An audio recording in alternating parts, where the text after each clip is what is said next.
అది ఊర్లో ఎంతమంది చేసి ఉంటారు నీ మారిగా? మా నాన్న ఒకడే సార్, ఎవరు చేయరు పొలాలు. ఈ మధ్యలో ఎవరు లేదు, నేను తెలిసి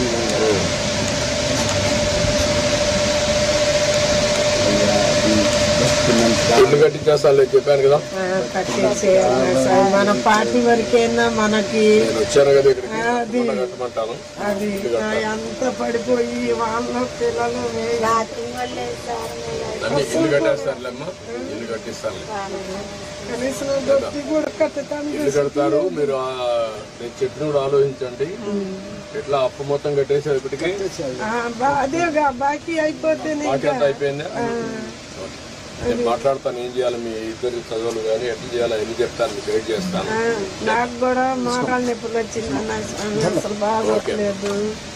ఆయన కూడా చేయలేకపోతున్నారు. ఈ పిల్ల మీరు కూడా అమ్మా, నేనేమంటానంటే మోకాళ్ళ నొప్పులున్నా కూర్చొని చేసే పని. అమ్మాయి కూరగాయల వ్యాపారం చేస్తుంది, ఆ పనికి నువ్వు సహాయం చేసావనుకో, నువ్వు నేర్చుకోని కొద్దిగా. అప్పుడు ఏమవుతుందంటే నీ ఆలోచన కూడా ఉంటుంది, పని చేసి చిన్న చిన్న పనులు చేస్తాం. ఆ బండి మీద కొద్దిగా చిన్నగా కూర్చొని కూరగాయలు అమ్ముకుంటున్నాను. ఏం చేయాలి నేను అన్ని చెప్తాను, చేస్తాను. ఓకేనా? ఇల్లు అయిపోతుందండి, ఇల్లు అయిపోతుంది.